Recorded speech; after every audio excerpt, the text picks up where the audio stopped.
I was wondering if you would mind filling in the blank for us. This inauguration has me feeling very hopeful for our children, for their future. Can I do 2 more words? It has me feeling cheated, sad. Word by word, this inauguration makes me feel blank. Voters are filling in how they feel This is a hard question. ahead of the inauguration. This inauguration has me feeling played. Steps away from where President-elect Trump will stand. Changing of the guard after 8 years.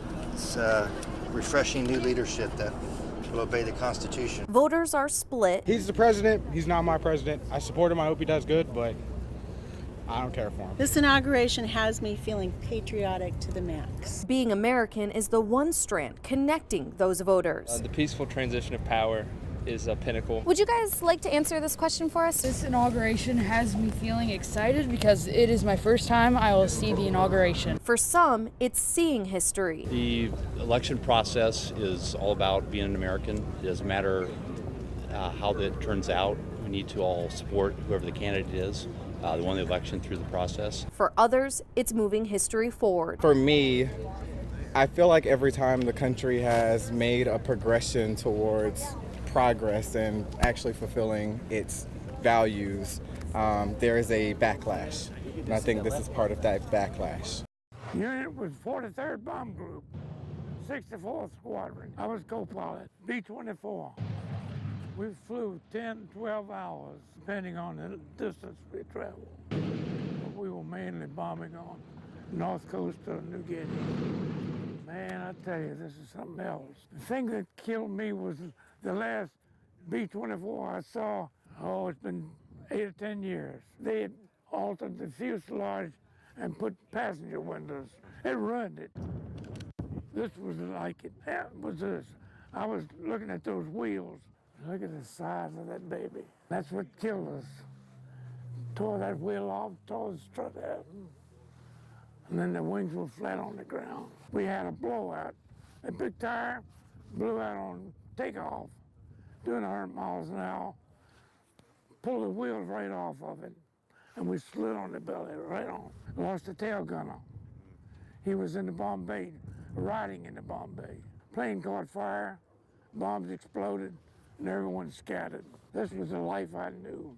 It's a real education to see the plane again, to see a copy in such good condition. Thank you so much, sir. Thank you. Thank you for your service. You got a good handshake on you. Thank you. I'm still vile.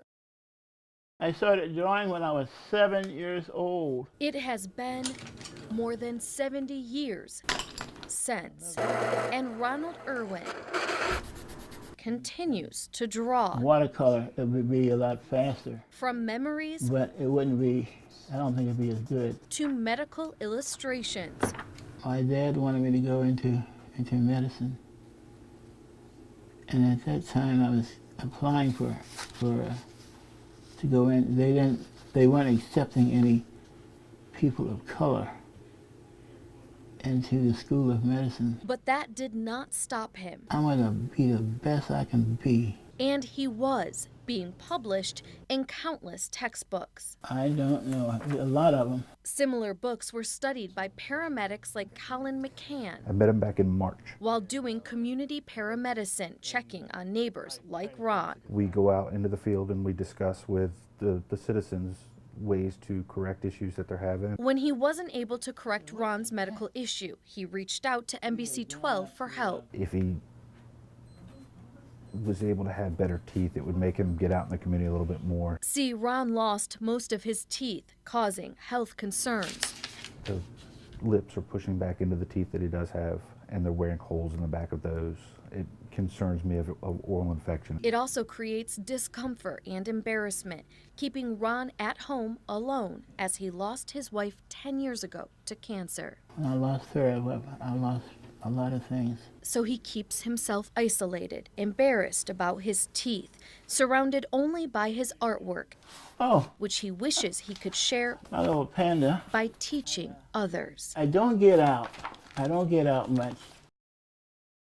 Verona is beautiful with the rolling farmland, and it's quiet. Best kept secret in the county. Look at this. Ain't it nice? I'm kind of passionate about it. I'm about to tee up about Verona.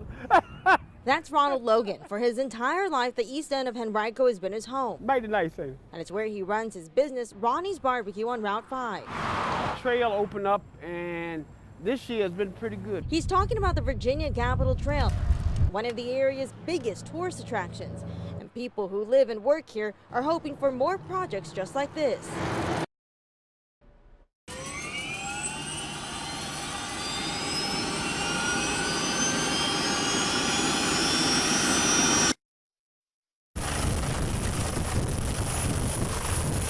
It's takeoff when time is of the essence. We fly 501 during the day, which is a 500-foot ceiling, 1 mile visibility. Our team joining Sergeant Pilot Sean Rivard of Virginia State Police. Rivard's adrenaline still fresh from pulling 3 people from the water. They were on a piece of equipment that actually sank, and they were stuck out there at least 12 hours. Rivard piloted the mission above the Pamunkey River, a Dominion crew beneath high-voltage power lines. We ended up hovering down underneath the power lines, and I pulled all the people in the back of the helicopter one by one. It could have ended in disaster, but they're prepared for peril as they fly hundreds of feet high. At Medflight's base in Chesterfield, paramedic Donnie Hall takes us inside the latest addition to the fleet. It's an Airbus chopper, where he tells us how often operations happen in the air. The closest to an operation we do is what we call a crike. It's when we put an airway into the throat. And that's a last case scenario for us. The challenge is to stabilize patients before takeoff, but landing always poses potential problems. We're flying above our TV tower, but small cell phone towers can be close to landing sites, often with no lights at night.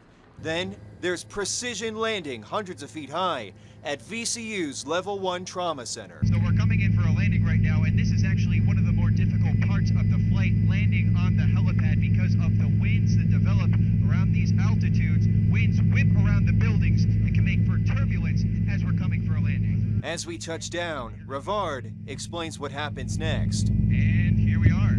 We are at VCU. Beautiful. So generally, you know, the paramedics would meet us up here with the security guard. Right. And then we would go down, we're at basically, I think, the 11th or 12th floor. We'd take the elevator down and it brings us right to the trauma room. But children taken from wreckage scenes are the biggest challenges for Medflight.